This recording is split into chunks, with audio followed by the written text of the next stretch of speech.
Tonight marks a very significant and long-awaited moment in the history of the TBMaston Foundation, the culmination of many individuals' dreams and work to bring to print both and a Maston Reader.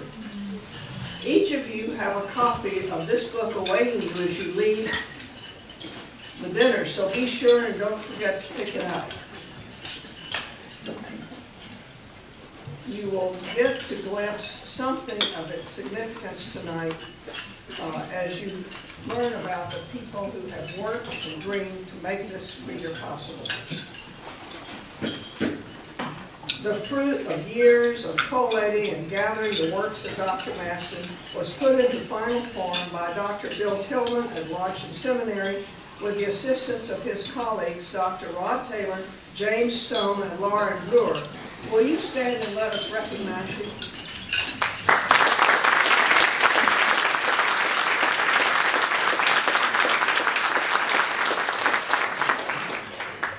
Then came the challenge of getting the book to print.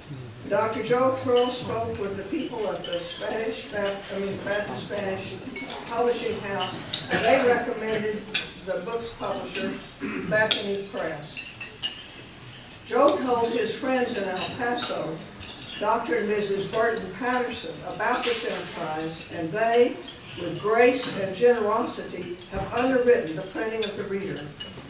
Dr. Patterson is here tonight, and please welcome him.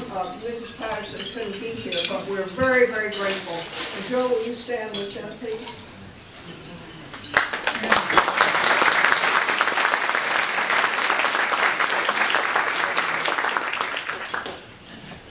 We have asked Dr. James Dunn to come and speak to us about his perspective on the significance of the reader.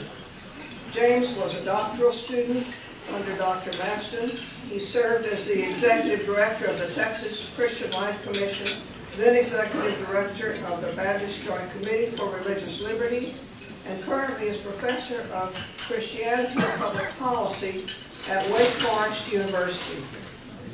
After James, we're going to hear from Roger McDonald some of his reflections and experiences about Dr. Maston, and then Carolyn Strickland is going to come and tell you something about the work of the Maston Foundation today. So James, welcome.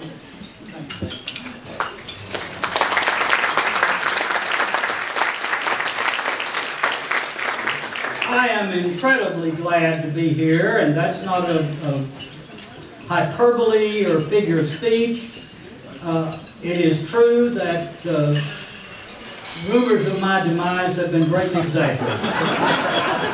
I'm still kicking and raising a ruckus. That's a nice way of cleaning it up for a Maston ethics crowd. I want to first of all call your attention, and I hope they have about 300 of them here. You Hardin Simmons Logston people, I hope you brought them. Here is the most magnificent short piece. It's tolerably short, about 18 pages, and it's friendly reading. Bill Pinson has done this copy of The Window, which is absolutely magnificent description of T.B. Maston, the man he was, the man we loved, the man who made the impact on this crowd that has been made. If you don't have it, get it. Tillman, print some more if you have to. Do you have enough? Send money. We'll do it. Send money. Well, you're not getting this one. I want to do something a little different because you can read this wonderful story and description of T.B. Maston for yourselves. But I think one of the things that is mostly missed about T.B. Maston is that he took the great theological impacting movements of the 20th century and chicken fried them, southern fried them for us. He gave them to us in terms we could understand and we could communicate. First of all, he leaned, as most folks at Southwestern in those days did, on the man called the Theologian of the Southwest by his autobiographer, Walter Thomas Connor. He took W.T. Connor's incredible grasp of theology at the turn of last century, at the early 1900s, and put it into terms that nearly everyone who taught at Southwestern for 40 years bought as their theological guideline, their manual. They bought Connor whole, lock, stock, and barrel. Some of it they didn't understand, but they bought it anyway. Connor went off to Colgate, Rochester, and studied with Walter Rauschenbusch, whose name may not mean a lot to some, but was the father of the social gospel. And in Stuart Newman's little book, Theologian of the Southwest, he quotes Connor as saying, Rauschenbusch influenced me along these lines. He strengthened my broad sympathies and made them more nearly universal. My broad sympathies were made more nearly universal. And he took the principles of the social gospel that took sin seriously, that took salvation seriously and corporate. He took those principles and embodied them and swallowed them up in Baptist theological terms and peddled them vigorously for 40 years. And folks that didn't even know they were social gospelers turned out preaching a social gospel simply because W.T. Connor had said it in that gospel-fried version of theology. At the same time, Maston went off to Yale and did his PhD, his second doctorate, with Richard Niebuhr. Wrote his dissertation on Isaac Backus, and incidentally, it is still the landmark best book about Backus in his life and his times and his impact. It's still the one you have to read if you're going to do anything about Backus. And my students have to read it, by George.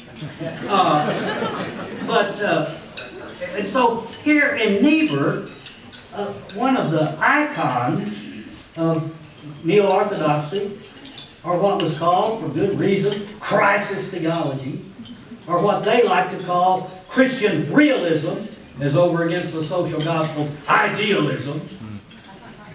He embodied in one human being and his writings, Maston embodied both the best of the social gospel and the best of neo-orthodoxy, and put them together in such a way that you weren't real sure where one left off and the other started.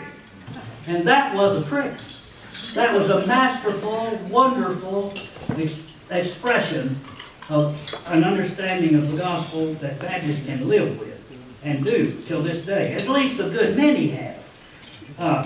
Just for this generation, in case you're not real sure about the impact of Maston, you'll recognize some of these names. Foy Valentine, Jimmy R. Allen, Bill Pinson, William Meredith Pinson. Those Ware brothers, Browning and Weston, they were Maston boys. There were some others that weren't Maston boys, but they took Maston for ethics and measured their theology and their ethics, and some of them even measured their preaching and their ministry by Maston's standards.